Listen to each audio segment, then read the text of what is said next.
I'm working on it, people. Hang on. Oh, I gotta... What? No, I can just do this later, maybe. I don't know. Okay, I did forget to change something. So things are a little wonky here because I haven't been on in a while because I have had computer problems and lots of other stuff. So let me see if I can. Wonder if I can edit this on the fly. So just bear with me here. We will get this going. Dash 22. I at least need to do this.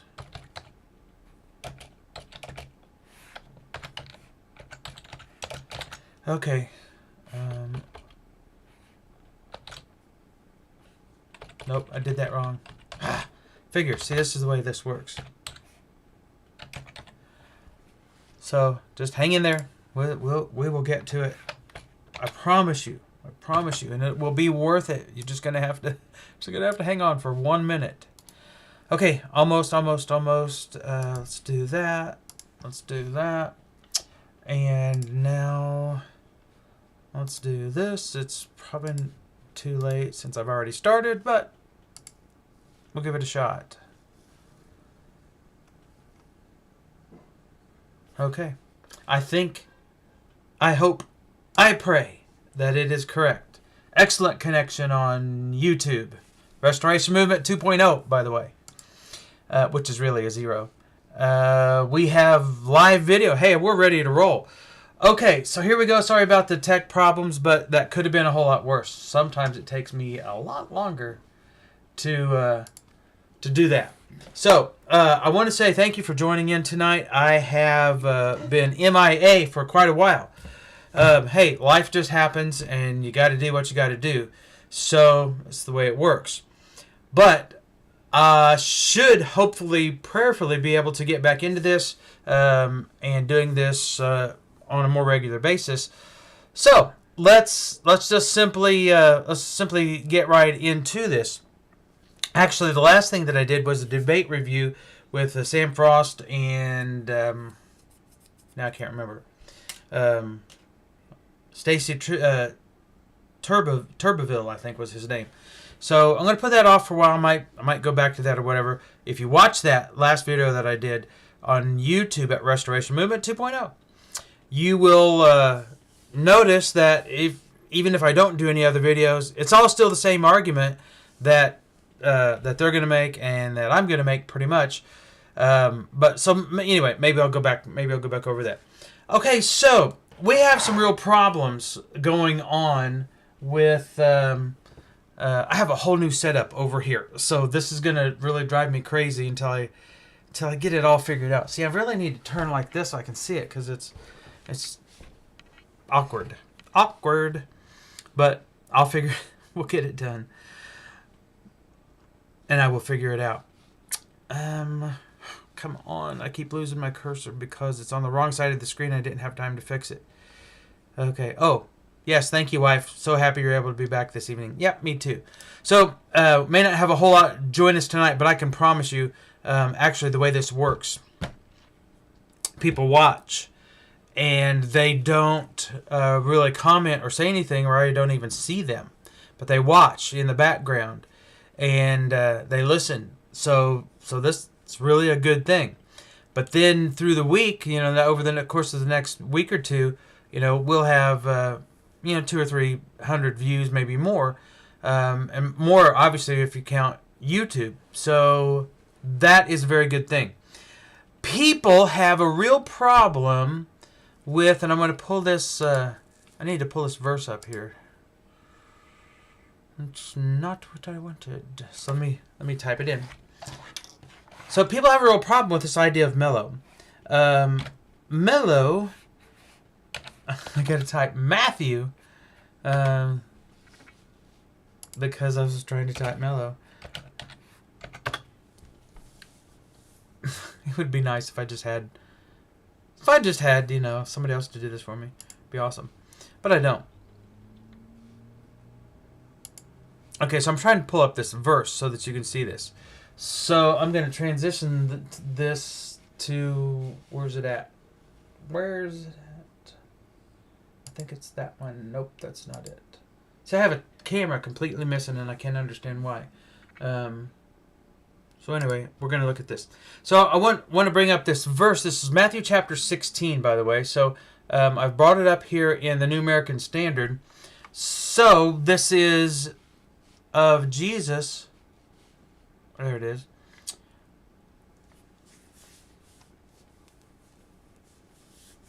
Okay. I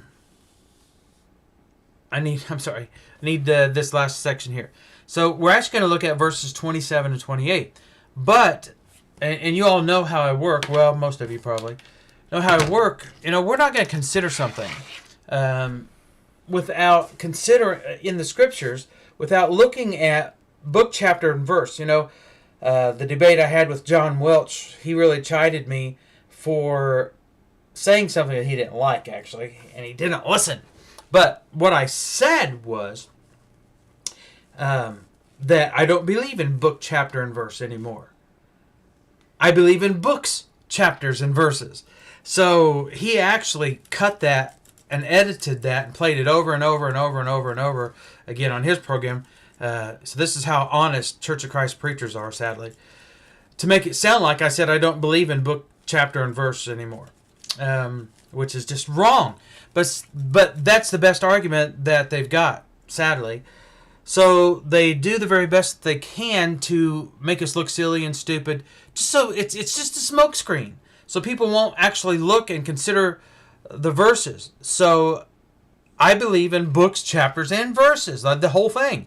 So we look at the context, and here Jesus had simply, whoops, I got that too far expanded. Jesus had been talking about his death. And really, if you just go back even further than that, you see the entire context. But just immediately there, he's talking about his death. Verse 21, for the time that Jesus began to show his disciples that he must go to Jerusalem and suffer many things from the elders and the chief priests and scribes and be killed, be raised up on the third day. And Peter took him aside and began to rebuke him, saying, God forbid it, Lord. This shall never happen to you. But he turned and said to Peter, get behind me, Satan, you're a stumbling block to me, for you are not setting your mind on God's interest, but man's. So Peter did not understand this concept of tribulation, of persecution. And I really think that the reason that they didn't consider this concept, it wasn't forefront in their mind, was first off during the lifetime and the ministry of Jesus. So for about 3 years, you've got these guys living with the master. Things are great. He's able to cast out demons and perform miracles and even make money appear in a fish, kind of thing. So there was no reason for them to think, I think I've got this maybe off here. Let me do a bit of adjustment. There was no real reason for them to think that in the future there's going to be a lot of persecution.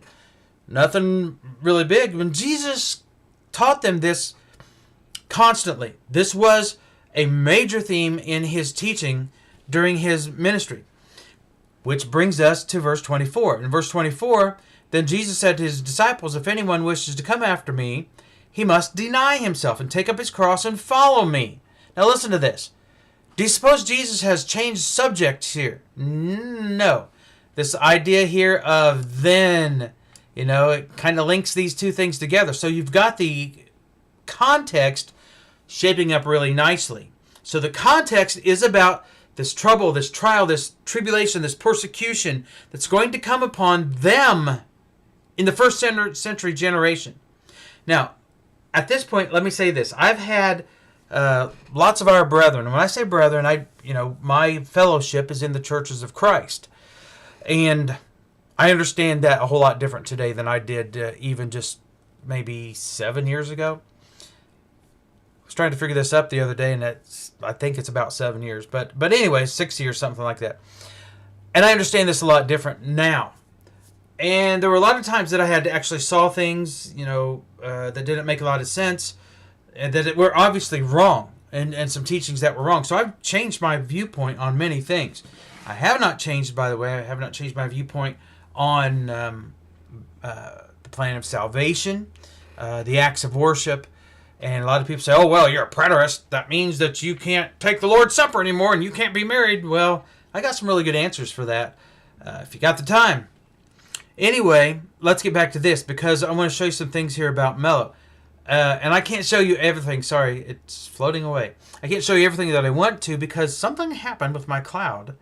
And the thing that I had worked up is now missing. Matter of fact, a lot of things are missing. So I'm going to have to figure that one out now. But anyway, so much for, consistency of those things. The context. Jesus said to his disciples, this has not changed. If you want to come after me, you're going to have to deny yourself, take up your cross, and follow me. Well, what's the idea of the cross? You're going to have to take up your cross. If anyone wants to come after me, he's going to take up his cross.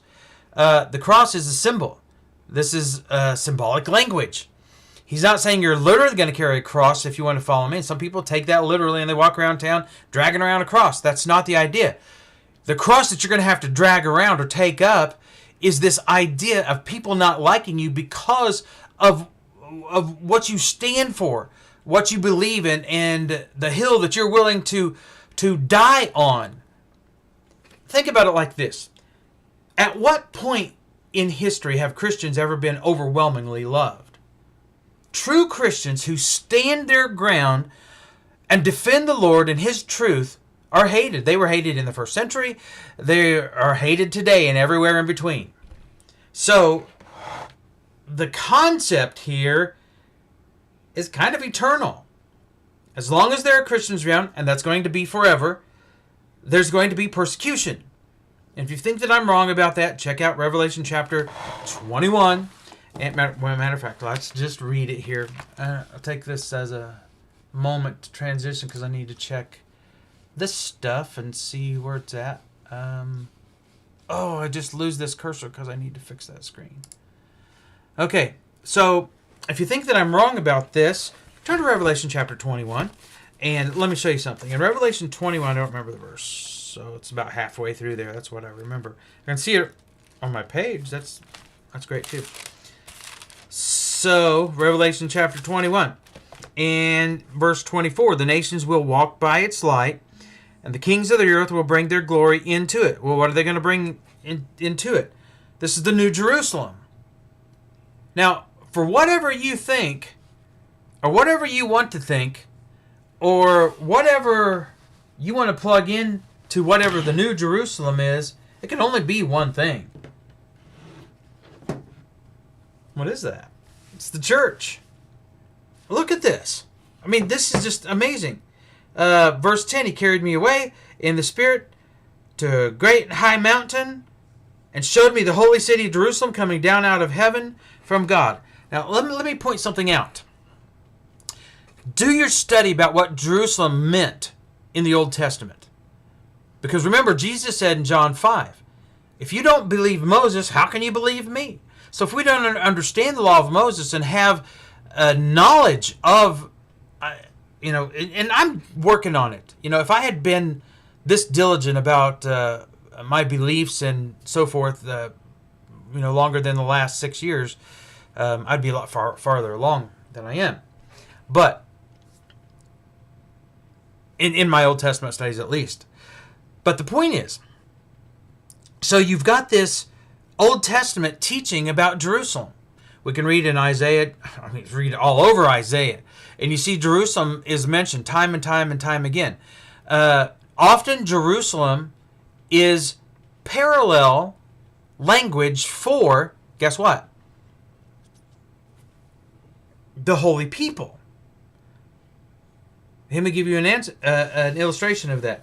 It's Jesus said that a prophet does not perish outside of Jerusalem. Well, that could be a real conundrum for us if we don't understand things. Because Jeremiah was killed, he was a prophet, he was killed outside of Jerusalem. He was in Egypt, I think? But it was his brethren that killed him. So it was Jerusalem, these religious people who killed him, who persecuted him, followed him, killed him, right? So maybe that's a good illustration briefly anyway. But back to Revelation chapter 21, making the point that Christians will be around forever. Evangelism will take a place forever. It'll never stop. Forever is not a figurative word. I'm not using it figuratively. I'm using it literally, the way the scriptures do, in the concept that earth is not going to be destroyed. The church likewise will no longer be destroyed, will never be destroyed. And if you think I'm wrong about that, Ephesians 3:21 in your King James Bible that so many of you just love says world without end. Now you explain that one to me without getting all metaphoric on me. You can't do it. You're going to have to. Anyway, so Revelation 21, it says, verse 24, the kings will walk by its light, and the kings of the earth will bring their glory into it. This is the church. Heaven has been opened. Evangelism is taking place. People are being saved and people are being lost, yes, in the daytime, for there will be no night there. Its gates will never be closed. Why will the gates of heaven never be closed? Because it's ever open to receive the souls that are being saved. Verse 26, and they will bring the glory and the honor of the nations into it. The nations being the Genesis 10, 70 nations, that table of 70 nations. It's the Eden restored. That's the concept from the old covenant, from the old system, from Tanakh. Eden has been restored. The relationship with God that man had in the garden with Yahweh has been restored. Okay, this is what he's talking about. So the glory of these nations and honor of these nations are going to be brought into it, and nothing unclean, and no one who practices abomination and lying shall ever come into it, but only those whose names are written in the Lamb's Book of Life. So here's the concept. The church is going to last forever.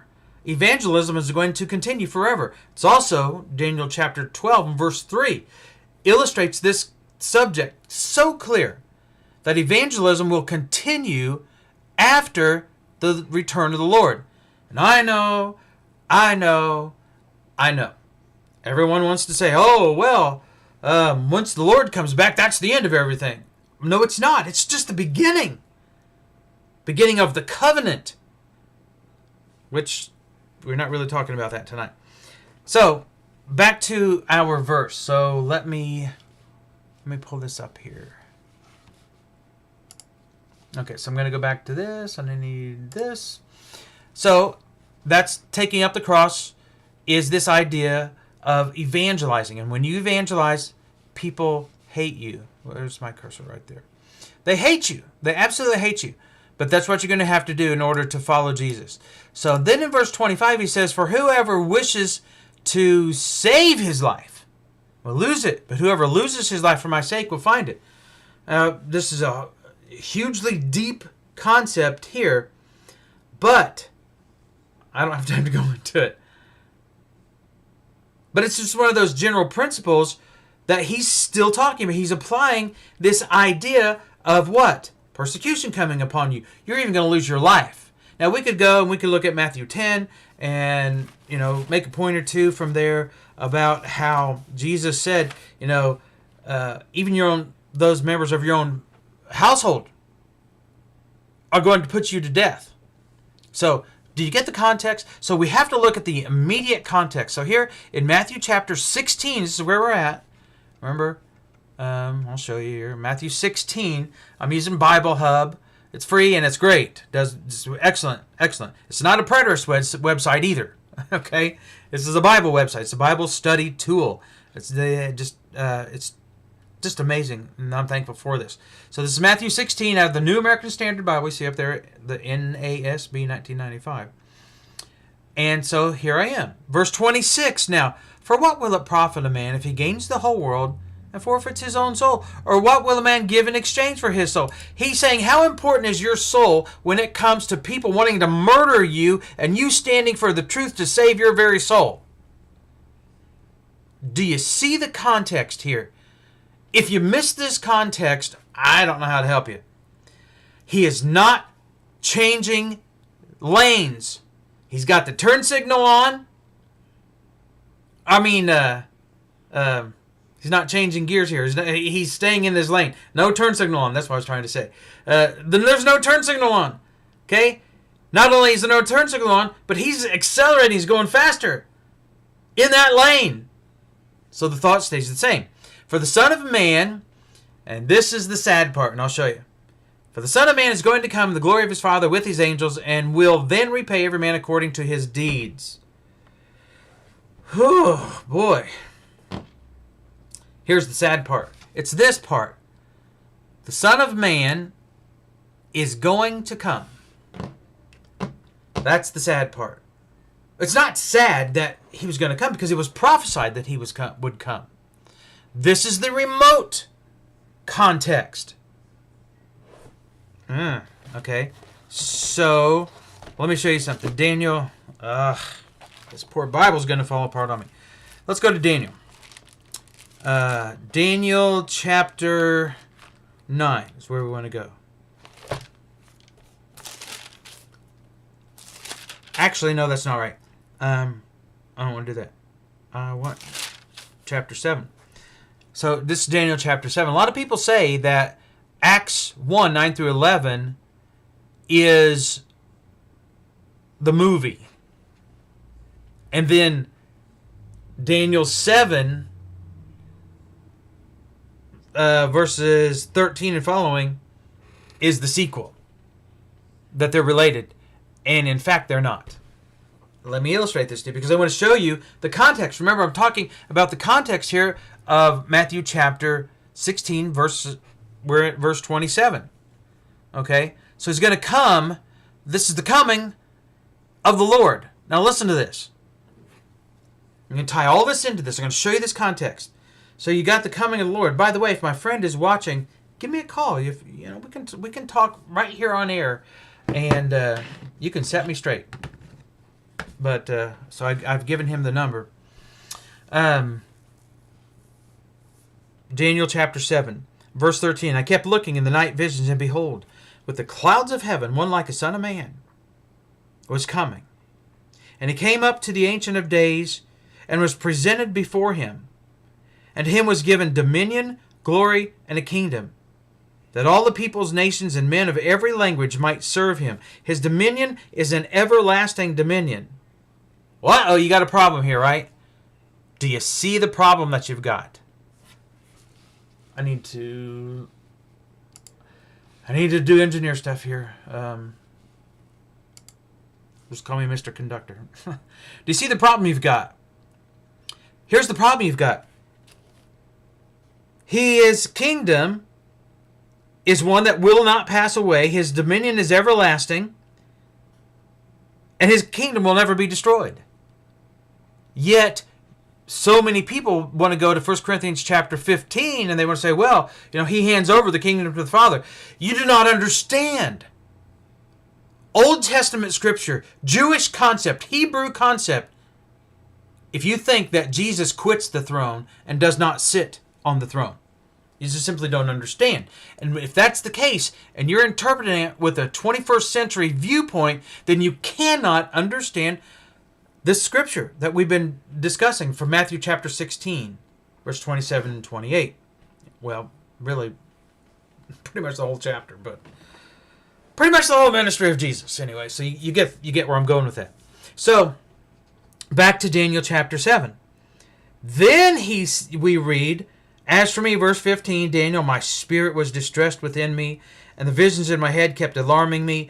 I approached one of those who were standing by me and began asking him the exact meaning of all this. So he told me and made known to me the interpretation of these things.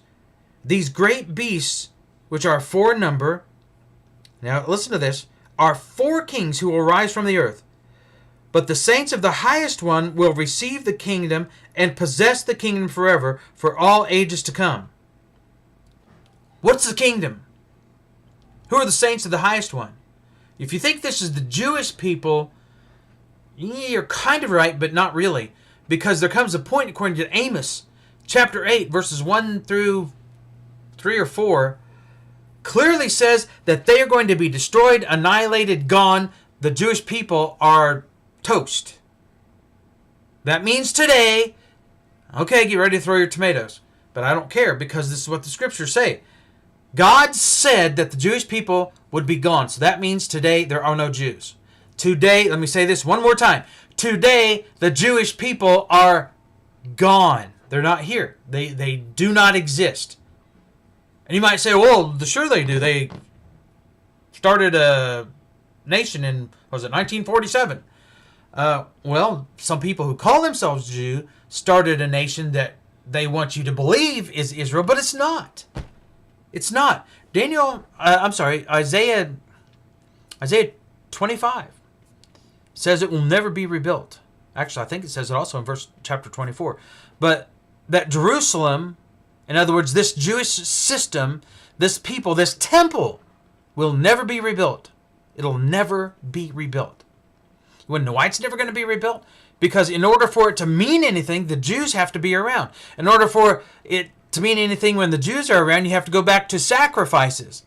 And if you think that that's the case, for all you out there who are premillennial, easy for me to say, premillennial, then what do you do with the victory of Jesus in the first century? You really want to go there? You really want to say, well, Jesus wasn't victorious. He's going to have to come back and fix the problem, the mess that he made. No, I'm not going there. You can, but I am not. Back to this. Verse 18, but the saints of the highest one will receive the kingdom and possess the kingdom forever for all ages to come. Matthew 13, Jesus makes it clear that the kingdom, are you ready for this? Is heaven. Okay, so you have a kingdom. Then you have a king in the kingdom. Who's the king of the kingdom? Before Christ.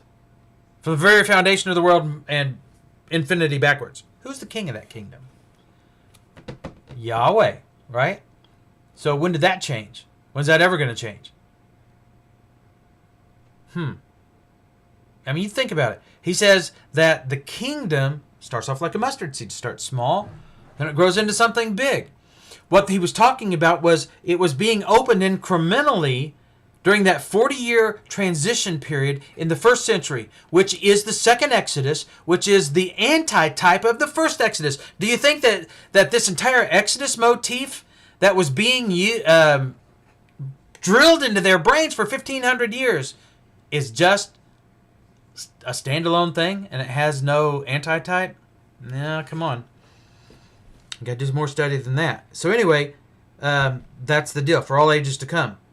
Now listen to this. Verse 19, then I desired to know the exact meaning of the fourth beast, which was different from all the others, exceedingly dreadful, with its teeth of iron and its claws of bronze, which devoured, crushed, and trampled down the remainder with its feet.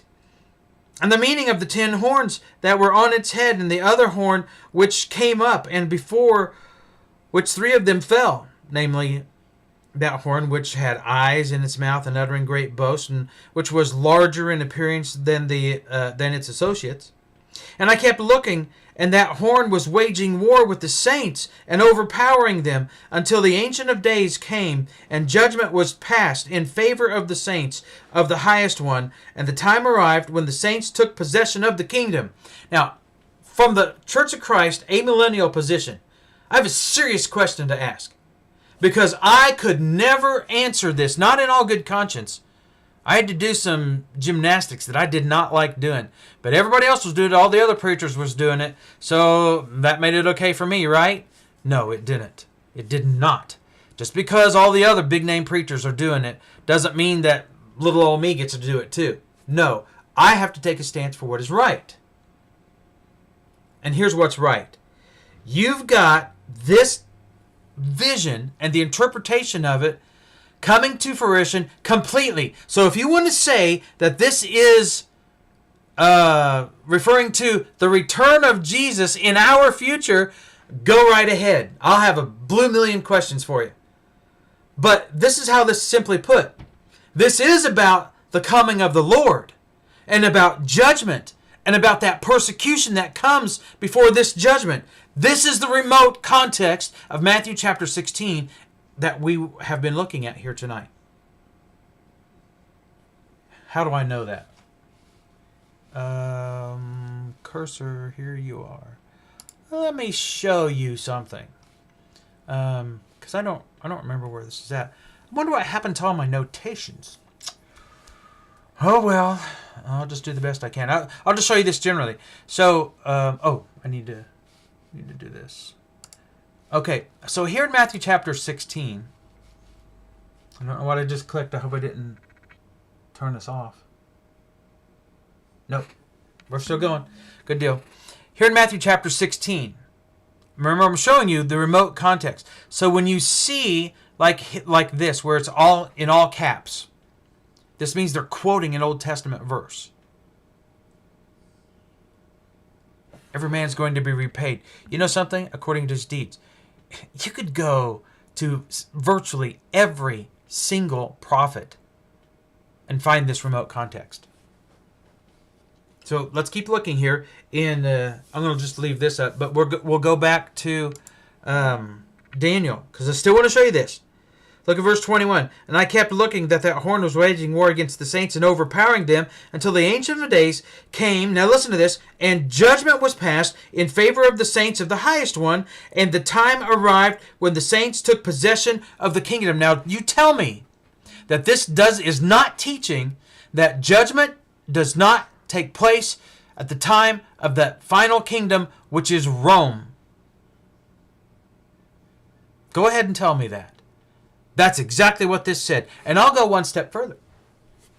Every single prophecy in Daniel points to the culmination, and I'm not really done there in Daniel 7, but remember, we're exploring the remote context of Matthew 16, right? But look at Daniel 12. If I could do it and I would pull up Daniel 12 for you, but you're just going to have to turn there in your Bible, which is good because you need to make notes. Look at Daniel chapter 12. Listen to this. So Daniel chapter 12, verse 1, at that time, Michael the great prince, who stands guard over the saints of your people, will arise, and there will be a time of distress such as never occurred since there was a nation until that time. What do you suppose he's meaning, this time of distress? What was Jesus talking about here to his disciples? He was telling them, listen, I've been trying to tell you, if you follow me, this is going to be very hard on you. It's going to require your life. Possibly, and we know that it did, because this great distress is coming upon everybody. That's the whole world. What do you define world as? Well, that's the globe. That's that round spherical thing with dirt and water on it. You got to stop thinking physically. It's spiritual.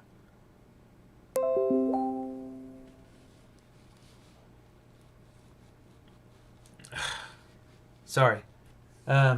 It's a spiritual thing. The Old Testament was physical. Physical judgment upon Noah and we'll start with Adam and Eve. Physical judgment upon them. Right? No question there was. So there's physical judgment upon those two, and they were expelled from the presence of Yahweh, which is the picture of the garden. Physical judgment at Babylon. Get it? There was a physical judgment that took place. This is all under the old covenant system. Then you got a physical judgment that takes place in the flood.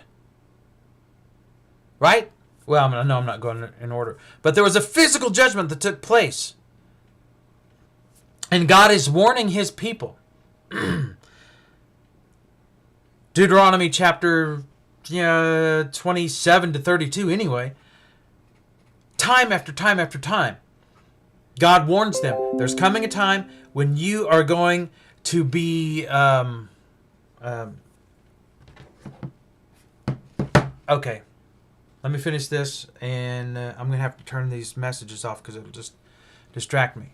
You're more than welcome to call. If you want to make a point, we'll discuss it. No problem. It's no pressure either. Just we'll be cordial. It's the way it's supposed to be, right? So there's coming a time when you're going to be judged as a people. This, he says, to the world, which is the Jews, Jerusalem, the Jewish people, the Daniel 12. So let's get back to this. Then he says, at that time your people, everyone who is found written in the book, will be rescued. Many of these who sleep in the dust of the ground will awake, these to everlasting life, but others to disgrace and everlasting contempt. Huh. This is resurrection. So when does the resurrection take place?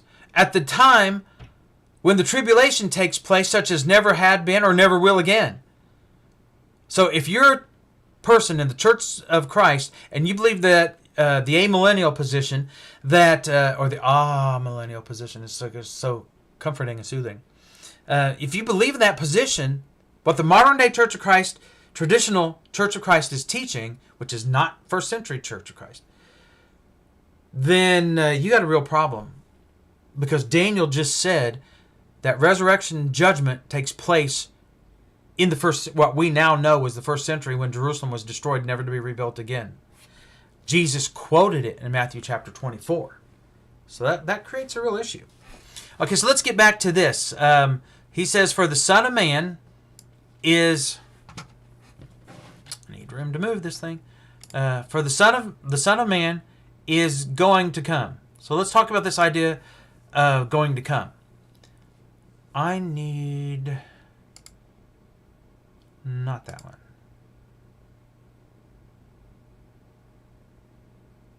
Okay, it's right here. So let me show you some of these. As a matter of fact, I think it works better this way. Okay, again, this is Bible Hub. I'm going to expand these so that you can see them, hopefully, if you're on your phone. How do I do this? Let's go back up here. Okay, so this is Matthew chapter 16, verse 27. And I want to show you. We're just going to go through every one of these, all right? And I want to show you what this phrase that we just read, for the Son of Man is going to come.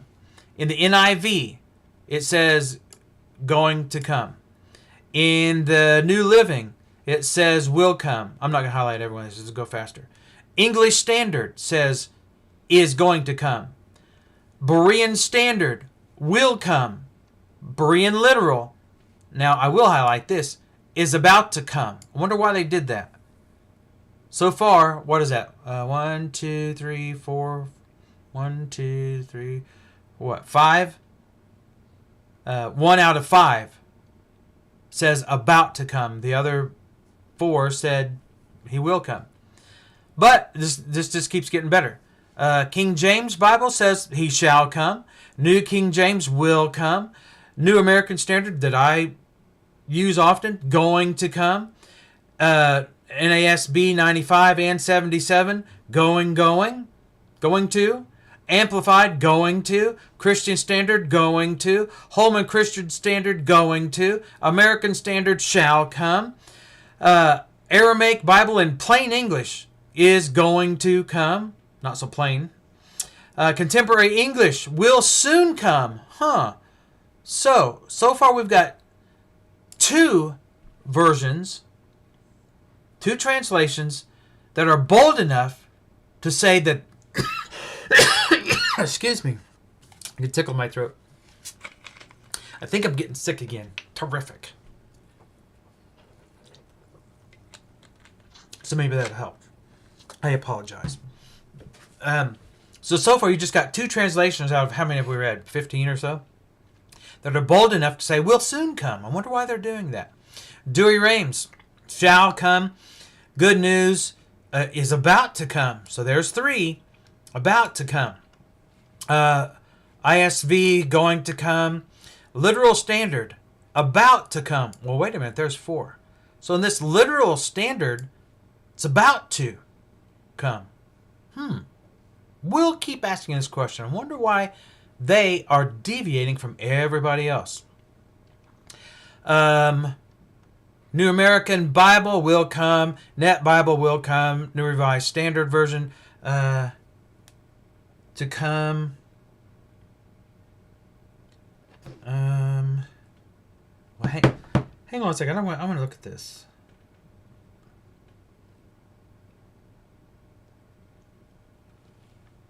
So anyway, let me finish making this. I get these comments and so forth, so I want to see this. Anyways, Son of Man, New Heart will come, soon come, Weymouth. says soon. So I lost track. What's that, 5? Will soon come. World English, will come. Young's literal, about to come. Isn't that funny? Well, let's look at these additional translations. So there's what? 7 out of 40 or whatever, I don't know, 30 or 40, that said it's going to be soon. Well, let's look at these literal translations over here. So these are literal translations. Literal standard, I've got that in print. I like it very, very well. I like it a lot. And it says the Son of Man is about to come. The Berean Literal Bible says the Son of Man is about to come. The Young's Literal Translation, the Son of Man is about to come. Smith's Literal Translation, Son of Man is about to come. Literal Emphasis Translation, Son of Man is about to come. Wonder why they do that. And then all of a sudden you got the Catholic translation and it says, He shall come. Catholic public domain will arrive. Do you see where I'm going with this? Let me make a point here.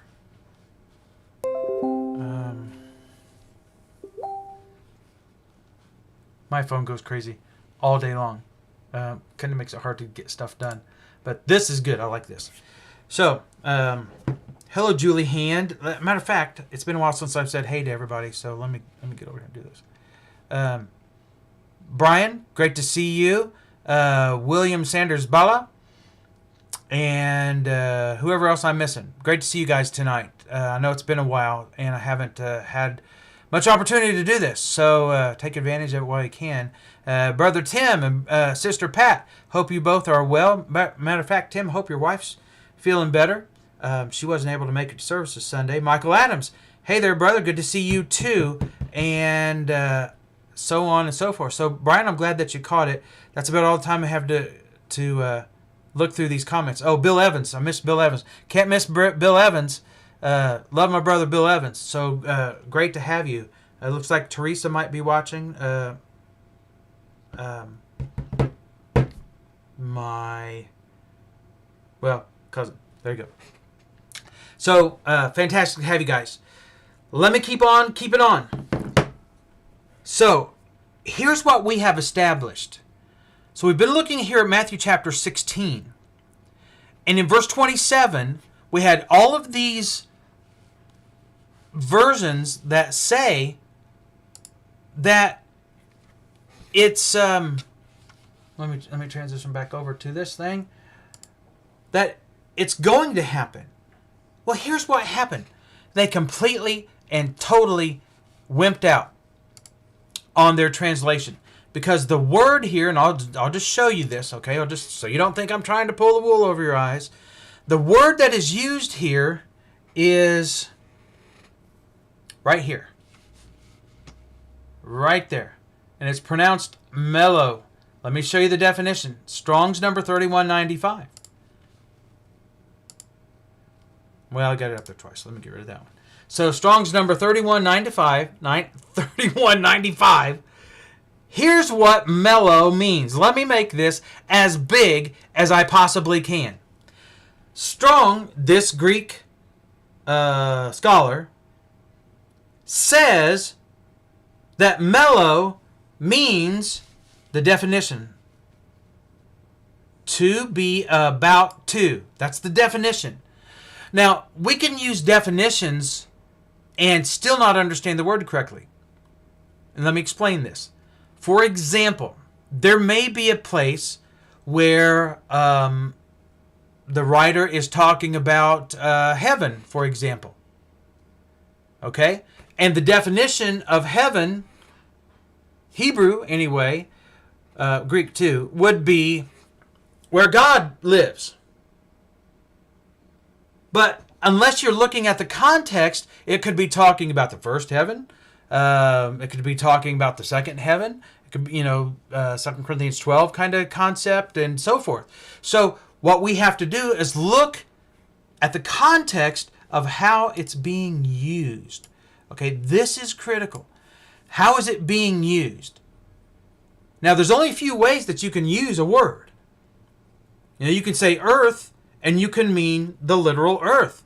And you can say earth and you could mean the people living on the earth, the inhabitants of the earth. We see that. Isaiah 25 talks about that very clear. So, 24. It's all over, actually, in the Old Testament. So, how is a word used in the context? Okay, so this is the term mello. Mello in Matthew, remember Matthew 16, Matthew 16, verse 27, where I have it highlighted here, the Son of Man, we know that's Jesus, is about to come. Now, change that to what it should say, what the literal standard or the literal versions translated it from literally from the Greek word. And it completely changes the meaning of verse 27. The Son of Man is about to come in the glory of his Father with his angels, and will then repay every man according to his deeds. Now, did we not read where they're quoting from in the remote context was the judgment that was to take place in the first century at the time of the destruction of Jerusalem? Yes, we did. Yes, we did. We looked at it in Daniel 7. We looked at it in Daniel chapter 12. We alluded to it in Isaiah 24 and 25. And it's just, it's everywhere. I think we talked about it from Amos 8. You can, and if you think I'm wrong about this, go back and read Peter's sermon on the day of Pentecost in Acts 2 and discover what the remote context is. He's quoting Joel chapter 2. Guess what Joel chapters 2 and 3 are talking about? Just take a wild guess. The day of the Lord. And Peter says these things that are happening are the day of the Lord. Well, you thought that the day of the Lord was a single one-day event. No, it's a series of events. We see the day of the Lord taking place in Isaiah chapter 19. Yahweh comes down riding on a cloud. He has his presence at Egypt. Right? So you got the day of the Lord taking place. Do you suppose that Egypt was destroyed?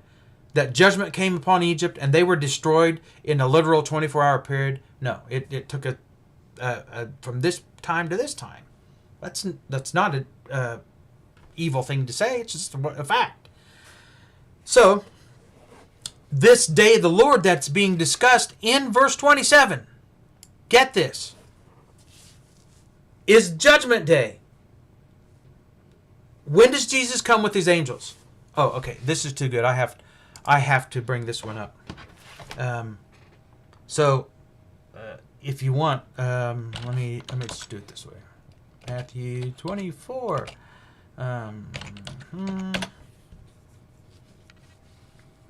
know everyone says you need to just download that. Well, I don't know. I just haven't. We'll just leave it at that. Okay, so I'm going to show you something here from Matthew 24 in just a moment. No, let me start up here. Because everything that Jesus taught, every last single thing that he taught, is in accordance with the law of Moses and the things prophesied in the law of Moses. There is not one single solitary prophecy that places the second coming or the return of Messiah beyond the first century generation. Not one. Not one. Not even one. Not even a half of one. Before I do that, let me here. Whoever this is here, sorry to distract you. Hey, not a distraction. I am not sweating it at all. Okay, so this. It's a lot easier to talk back and forth without question than it is because I can answer questions directly. If people text me or send me messenger stuff or emails or whatever, it becomes so voluminous I might as well write a book. And I need to do that, but I just haven't had the time. So I much prefer just to talk to somebody like human beings. There's nothing wrong with that. So anyway, he says, I'm watching you live and I wanted to let you know from the first year of Nebuchadnezzar's reign at 605 or 604 to 780 is almost exactly 666 years. Oh, okay. I'm going to tell you something. This 666 stuff is not at all what you think. Now, if that's actually the case, and I'll tell you this right now, I don't put a lot of validity into calculating years and this kind and this thing and that thing, because I've heard them all, and I've heard this argument too. That's why I went, oh yeah. I'm not discounting what you're saying, okay? But if it's true, great. But you'll find someone else who will make a great argument against it too. So like the 1290 years or 1335 or whatever that is. Here's the way I look at these things. You've got a beginning, you've got an end. The beginning of the prophecy and the fulfillment of the prophecy. And that's the way this works. And when you look at those time frames, you're going from Babylon to Babylon. Babylon in the physical sense, and the judgment and destruction that came upon her because of her treachery towards God's people, to Babylon, spiritual Babylon. We know that was Jerusalem in the first century, and that creates the fulfillment, and it illustrates the fulfillment. And you'll be off a year or two, I promise you, depending on which source you look at as far as calculating your dates. You'll never get it. You'll never be able to nail it down. Not a distraction, though. It's actually a great. It's actually a good point. So if that's the case, hey, yay, yippee. If not, it doesn't destroy my faith, because the fulfillment of these things comes at the destruction of Jerusalem. That's the teaching. So if I'm off a year or two in a calculation, that's my bad, not the scripture. So actually pretty good. Okay, what else am I missing here? So I can't operate this and do the same thing. Maybe I can. So somebody says, you quoted Ephesians 3, world without end, and basically said you can't get around that unless you take it figurative. But that's what you do with Matthew 25, 1 Thessalonians 2. Nah, not really. I say, and see, here's the difference between me and the argument that you're making for the person who wrote this. I don't know if I'm allowed to say who it is, so I won't. It's no big deal. But Ephesians 3 says, and you can distract all you want. You tell me, send me a message right now, and you tell me what Ephesians 3 verse 21 means. We'll just do it that way. Or you can call and we can discuss it live on air for everybody to listen. I'm very happy with that. Okay, I want to show you some things here in Matthew chapter 24. This is context. Remember I said Jesus, everything that he taught has to harmonize. If it doesn't, then he's not a prophet. Deuteronomy 18 says if it doesn't come true, what they say, if their prophecies don't come true, don't be afraid of them. They're not a prophet. You better be very afraid of Jesus, because if what he said didn't come true, you and I have no hope of salvation ever. And if it didn't come true when he said it was going to come true, which was all in the first century, everything Jesus said was about them witnessing his second coming and salvation coming at that time in their lifetime. You can't get anything, nothing outside of that paradigm. It's impossible unless you want to twist some things. And yes, that means final coming. It's his final eschatological coming. How's that? We'll put it that way. It's about salvation being completed. So here you've got in Matthew chapter 24, you have Jesus. It might be easier for me to read my Bible than this screen. I'm showing you what Matthew 16, 27 to 28 means. If Jesus was teaching one thing different in those two verses in Matthew 16, then he's teaching here in Matthew chapter 24, then just forget him, because he's not Messiah. And let's just start looking again, like so many of you still are, following that ancient Jewish religion, aren't you? Let's keep looking for Messiah, because this guy that came didn't get it right the first time. Anyway, so Jesus comes out from the temple, is going away when his disciples came up to point out the temple buildings to him. Is there any question what's being discussed here? And who's discussing it? And who's asking the questions? And what the context is? It's about the temple. They'd just been looking around. Jesus in Matthew chapter 23 had, guess what he had just been discussing? The exact same thing that was contextually in where, let me show you. Oh, cursor, here you are. Let me show you. Remember what this said? From that time, verse 20, this is Matthew 16. Jesus was showing his disciples how they would suffer, about the persecutions coming upon them. And then he starts talking about his coming, his second coming, this judgment day. Now let's go back over to Matthew chapter 24. And what's Jesus talking about? So they ask these questions. I got to deal with this. So he's sitting on the Mount of Olives, verse 3. And the disciples come to him privately saying, tell us, when will these things happen? And what will be the sign of your coming and the end of the age? At least they got it right here. It's not the end of the world. So many people's precious KJV says end of the world. Come on, bring it. Why? Because they were intentionally confused and they didn't want you to think that Jesus had already returned. Well, because that can't be right, can it? Because everybody knows that he didn't come back in the first century, and that is not true. I know that he did. And so have plenty of others over the last 2,000 years.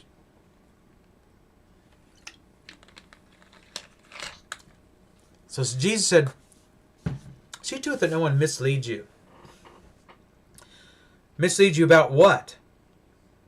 About after he's gone, many come in his name and they claim to be Christ. And they mislead people. Don't let people mislead you. Why would he say that to them? Because these things, what you want to call three questions, it's all the same thing, were to happen in their lifetime. You just read it in plain black and white here in verses 4 and 5. Verse 9, they'll deliver you to tribulation. This is the longer version of what Jesus has already talked about to them in Matthew 16. Perilous times are going to come. There's your little header there. So when you see the abomination of desolation, which was spoken through Daniel the prophet, standing in the holy place, let the reader understand. What is he saying? He's saying the same thing that Peter said in 2 Peter 3, verses 1 and 2, that so many COC preachers leave out. Pretty much everybody preaching on it does. Go back and read the Old Testament. That's what it says. Go back and read the prophets. So let the reader understand. Go back and read Daniel. He just told you where to go read. Go read Daniel the prophet if you want to understand these things. Then those who are in Judea must flee to the mountains. Is anything that he's talking about for your lifetime, right here, is the abomination of desolation going to happen in your lifetime? He told them, living then and there, to flee to the mountains when they see this taking place. If you're on the housetop, don't go down and get the things out that are in your house. Whoever's in the field, don't turn around and go back and get your cloak. He says, woe to those who are pregnant and to those who are nursing babies in those days, but pray that your flight will not be in the winter or on a Sabbath. What's he talking about? For then, there'll be great tribulation such as not occurred since the beginning of the world until now, nor ever will. Daniel 12, verses 1 and 2. Then, look at this. So, I'm just going to kind of skip through this because I'm out of time. I'm just going to tell you right now, I'm going over time. So, I'll keep it succinct as much as I can because I still got a couple of loose ends I want to tie up here. Unless those days have been cut short, no life would have been saved, but for the sake of the elect, these days will be cut short. So if anyone says to you, here's the Christ, or there he is, don't believe him. For false Christs and false prophets will arise, show great signs and wonders, so as to mislead, if possible, even the elect. Are you the elect, by the way? No way. This was a first century thing, not a 21st century thing. But look at verse 25. Behold, I've told you in advance. So if they say to you, he's saying, listen to me. I'm saying this again. I'm emphasizing this again so that you pay attention and don't drift off. Here's a real, I'm going to translate this into 21st century terms. Get off your phone and pay attention. That's what Jesus was saying. If he's in the wilderness, don't go out and look. Or behold, he's in the other inner rooms. Don't believe him. Now, you tell me, what is he talking about? Listen to this in verse 27. I'm going to highlight it as we read it. For just as the lightning comes from the east and flashes even to the west, so will the coming of the Son of Man be.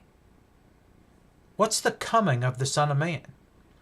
And what does it mean that it flashes just as the lightning flashes from the east even to the west? Well, it sure sounds like Judgment Day, doesn't it? Wherever the corpse is, there the vultures will gather together. Your version might say eagles or have a footnote for eagles. What do you suppose that is? I'll go back over this in a second. But immediately after the tribulation of those days, did Jesus just talk about a tribulation? Yes, he did. He says the sun will be darkened. The moon will not give its light. The stars will fall from the sky. And the powers of the heavens will be shaken. So the sun's going to be darkened. The moon's not going to give its light. The stars are going to fall from the sky. And the powers of the heavens will be shaken.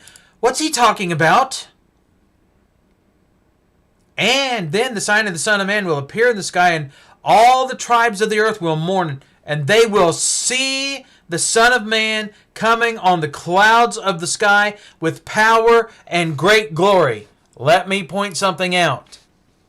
For the Son of, this is Matthew 16:27. The Son of Man is going to come in the glory of his Father with his angels, and will repay every man according to his deeds. That's the same thing, content-wise, as is highlighted right here. They are exactly the same thing. Make it something else. I dare you. And he will send forth with his angels a great trumpet, and they will gather together his elect from the four winds, from one end of the sky to the other. Wait a minute. When does Jesus come on the clouds with these angels to gather the elect? Everybody knows that's Judgment Day. Right? You can't get away from this language. Pretty much all the prophets use this or allude to it. Verse 32. Now check this out. Listen to the parable. Whoa, I did not mean to do that.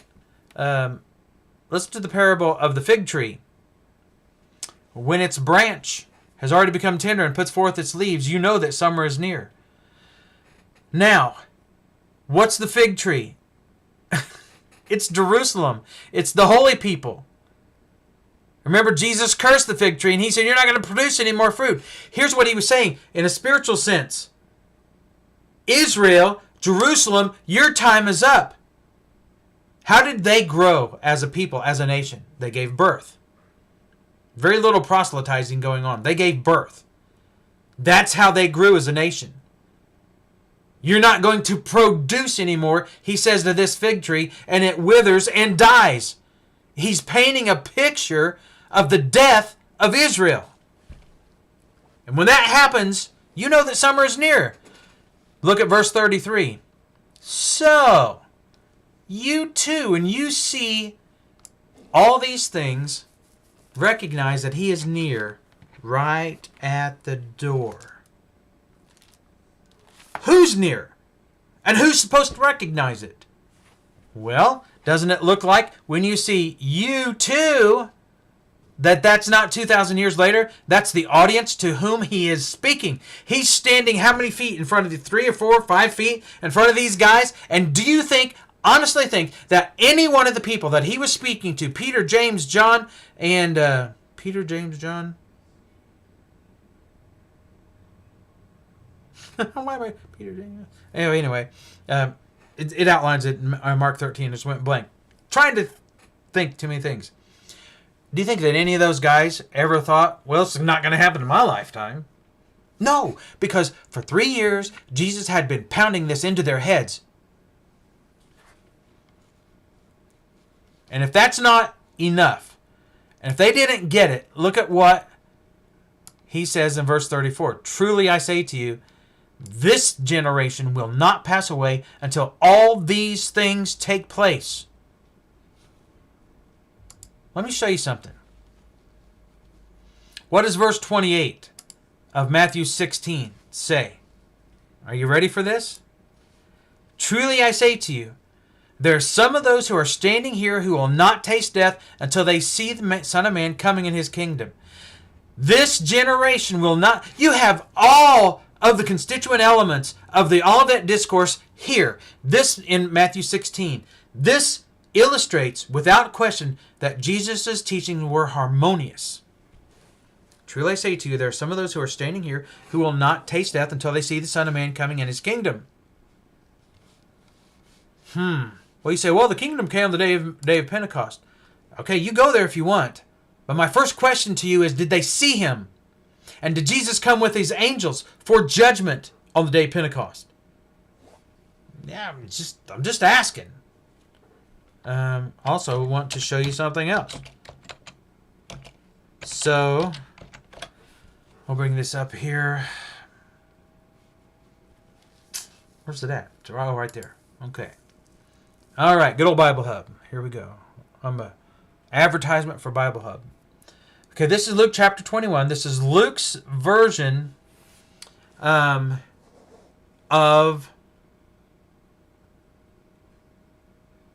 the Olivet Discourse. Sorry, trying to read and all this. So, verse 20.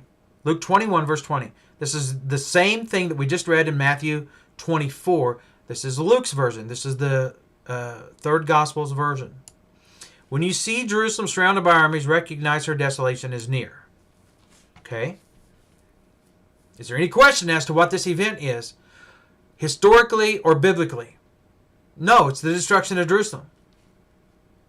Then he says, let me do this. Then those who are in Judea must flee to the mountains, and those who are in the midst of the city must leave, and those who are in the country must not enter the city. Don't come back and get your cloak. If you're on top of the roof, don't go back in. Get out of there. Now, why? Oh, don't do that. I am so not good at this. Okay, why? Because these are the days of vengeance in which all things that are written will be fulfilled. What are the days of vengeance? What vengeance?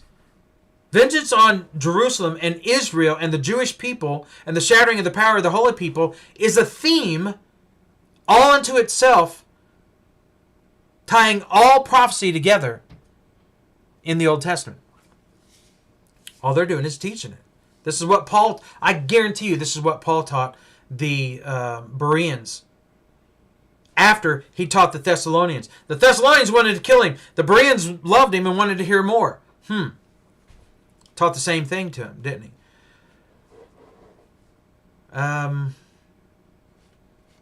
Verse 24, they will fall by the edge of the sword and will be led captive. Be led captive into all the nations, and Jerusalem will be trampled underfoot by the Gentiles until the times of the Gentiles are fulfilled. The times of the Gentiles is the mystery, the bringing in of the Gentiles, the grafting in of the branch. It's fulfilled. When does that happen? At the destruction of Jerusalem. Isn't this what he just said? Yes, it is. I love it. It's powerful. It's a powerful truth. It's liberating. Now, listen to this. Verse 25. Remember, I'm in Luke 21. And he's saying the exact same thing. There will be signs in sun and moon and stars and on the earth, and dismay among the nations, in perplexity at the roaring of the sea and the waves, men fainting from fear in the expectation of the things which are coming upon the world, for the powers of the heavens will be shaken. Doesn't that certainly sound like Judgment Day and the last day of planet Earth? That's what it sounds like. But that's not what he's talking about. Listen. Then, remember what then means. He doesn't have the turn signal on. He's not changing lanes. He's just speeding up. He's saying, here we go. Then they will see the Son of Man coming in a cloud with power and great glory. But when these things begin to take place, straighten up and lift up your heads, because your redemption is drawing near. Guys, who is he talking to? Employ an abused and misunderstood and never used hermeneutic called audience relevance. He was speaking to them. Who was he speaking? He was speaking to them. And he said, when you see these things, when they begin to take place, straighten up, lift up your heads, because your redemption is drawing nigh. Hebrews chapter 9 and verse 28 says he will appear a second time for salvation. I didn't write it. I'm just quoting it. I'm not stringing passages together just willy-nilly. This is the uniform teaching of Jesus and all of the prophets previous to him. He's not deviating 1 ounce, 1 whit from what they taught. Now, I think he's clarifying it, and he's saying, listen, this is the generation. You were looking for it. You know, your ancestors were looking for it to take place. But here it is now. The fig tree's dead. Now, then he told them, well, I just kind of gave that away. Then he told them a parable of the fig trees. As soon as it puts forth its leaves, you see it for yourselves, and you know that summer is near. Excuse me. So you also, when you see these things, whoa. Did I read that correct? Isn't this what Jesus said back in Matthew? We were just there. So you also, when you see these things happening, recognize the kingdom of God is near. And you want to tell me that the kingdom came in its fullness on the day of Pentecost? Let me ask you a question about this. On the day of Pentecost, if the kingdom and the church are the same thing, and I do not think that they are, but if they're the same thing, I'm not doubting that they're closely related. I would say that the church is in the kingdom. But I digress. And if you're saying that the kingdom came on the day of Pentecost in its fullness and all its glory, how many churches were established on the day of Pentecost? I didn't think about that one, did you? What about this? How many times have they partaken of the Lord's Supper in the kingdom on the day of Pentecost? Yikes. Pentecost is a different feast. 50 days after when the Lord's Supper was instituted. How many elders, by the way, were in the church on that day? What about deacons? How many preachers, for that matter? Well, there are 12 there, but it doesn't sound very mature to me. You see, Ephesians 2 says that it was being built.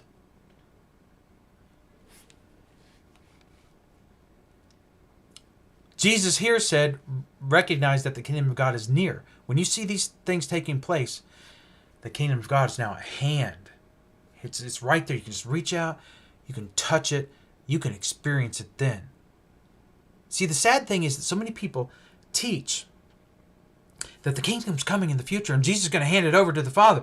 You totally misunderstand all of the prophecies concerning Jesus ruling and reigning with his Father. Maybe you missed that. Let me ask you this question. Just asking. Who marries the bride in Revelation? Is Revelation the start of the church?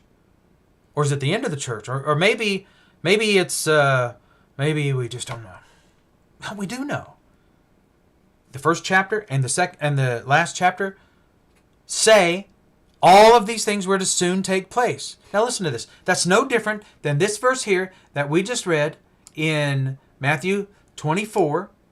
Truly I say to you, this generation will not pass away until all these things take place. This is no different than what we read in Matthew chapter 16. And let me show you this. Here's your context. Matthew chapter 16. Right, is that where we're at? Let me show you. Here's your context. I say to you that you are Peter, and upon this rock I will build my church. And the gates of Hades, not hell. Why did they put hell there? Because this is not Gehenna. This is Hades. This is the Greek word Hades. Why would they put hell there? To make you believe something. And if you think there's not a tremendous amount of Catholic influence in your Bible, you're wrong. Anyway, the gates of Hades will not overpower it. So, you've got this church finished, built. The kingdom has come, as Jesus said in Luke chapter 21, 20 and following. The kingdom has been built. The Lord has returned. And many people in the churches of Christ today are saying, well, yeah, he did return at the destruction of Jerusalem. I love that one. That just means they're coming our way. They're coming the way of the Lord, not my way, the way of the Lord, the truth. The gates of Hades will not overpower it. How is it that Hades will not overpower the church when you teach that the church is fully built, fully constructed, fully manned, fully mature today, and yet when you die, you are still consigned to Hades? How is that even possible? When Jesus said that when the church is built, Hades is destroyed. Hades does not, listen to this, Hades does not overpower the church when it's built. And you say, but Luke 16, see, I need another couple hours for this. And you say, well, Luke 16 says, let me do this. I need to look at my stats and everything again real quick. Luke 16 says that the story of the rich man and Lazarus shows that you go to Hades when you die. Guess what? You missed the whole point of Luke 16. That was under the law of Moses. When that law came to an end, so did Hades. It was taken out of the way. I love it. Love it when I go to a funeral of a member of the Church of Christ. People that I know and love and have known for years. And I don't necessarily love going to funerals, but I love the irony. Man comes to me, calls me up on Monday morning, and he says, I just had to say something. He said, I am so mad. This is a true story, I promise you. I am so upset, he says. One of the members of his congregation died. He's in the Church of Christ. And he says, one of the elders performed the service. This is on Saturday. On Saturday, the elder performs the service and says she is in heaven with Jesus. Jesus is not in Hades, by the way. I've had people try to make that argument. Go ahead. Anyway. And then on Sunday, the same elder gets up in the pulpit at church preaching and says, you do not go to Hades when you die. You do not go to heaven, you go to Hades. It's just proof positive that so many of our brethren are just confused. Yes, Brian, you're exactly right about sons being produced through procreation in Israel. The gospel produces spiritual Israel, not physical. So that's a great point. Okay, so I probably wore out my welcome. I've been going for so long. But I do want to say just how thankful I am that you have watched and that you've considered what's been said here. I'm going to ask you to continue studying, looking at these things, finding, digging, receiving the truth. But you have to have an open mind. An open mind is not a bad thing. But an open mind is a dangerous thing if you don't have any knowledge. Then you can be led astray. At some point, you had an open mind and somebody told you that Jesus is coming in the future and you just accepted it because that's all you'd ever heard. Now your mind is closed. Pray. Pray for wisdom. Pray for knowledge and pray for strength and just pray for the truth. I'm going to tell you one more time. Same thing that Jesus said. If you're going to stand up for the truth, it's not an easy thing. But it's worth it. Persecution comes your way. People hate you when you stand up for the truth. And the truth is simply this. Jesus returned in the first century as he promised. His entire ministry teaches it. All of the prophets before him teach it.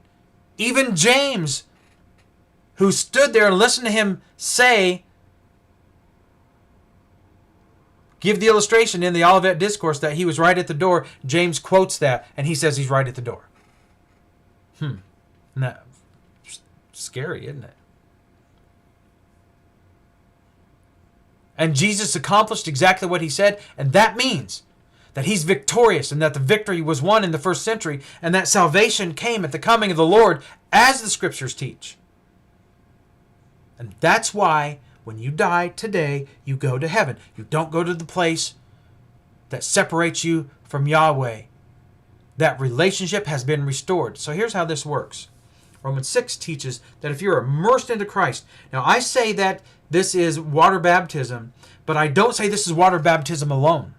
Water baptism is illustrated, but spiritual baptism, not baptism in the Holy Spirit, don't even go there with me because that ended in the first century. When Jerusalem was destroyed in 70 AD, no more gifts, nothing. It's gone. Just poof, gone. Zechariah chapter 13, check it out. It's the same thing that Paul was quoting. That Zechariah 13 is the remote context, by the way, of 1 Corinthians 13, when Paul said, hey, it's all going to come to an end. If you had been a Jew in the first century and went to synagogue and had your dad teach you what he should have been teaching you, and you listened to the priests and so forth, guess what? You would have got it. Living in the 21st century, yeah, probably not so much. Not unless you've spent some time in it. And that means that this is the victory of Christ. It's removed, it's taken out of the way, and it no longer separates you from your Father. So you're immersed into Christ. You have this relationship with Yahweh, the same relationship that Adam and Eve had prior to their fall. You've got that. If you're in Christ today, and if you don't get in Christ, as we've mentioned, spiritually, physically, water baptism included, boy, what are you giving up? So you can say, well, I'm still waiting for Jesus to come and save me. He's already done it. Now it's up to you. He did his job and did it mighty fine. Okay, so that's it. I'm gonna stop right here, and we're gonna try to pick up with this next week. I appreciate everything that you guys do and the prayers that I know many of you do say prayers for me, and I'm very thankful for that. And for my wife, who has oft infirmities, please continue to keep her in your prayers. Certainly appreciate that. Now, one last thing. I don't hate any one of you. Not a one. I love everyone. Even the ones who hate me and they're dead set against destroying me. I don't want to see you lost. And that's what this is all about. This is the same message that was preached in the first century by Christians. And it's the same message that's preached in the 21st century by Christians. So, there you go. Do what you will with it. We'll see you next time. I love each and every one of you. Thank you so much for your comments. I got to twist way around here to look at this great big board over here. And I need that because that's just the one I need. So when I see this, I know it's time to shut her all down. Because I can't do... I used to go out with music. I can't do that now. They always give me some kind of warning. I don't know. Anyway. Okay, love y'all. I'll see you next time. You have a good one. And, hey, trust in the Lord. Just do what he says and believe what he says. It's that simple. We'll see you next time.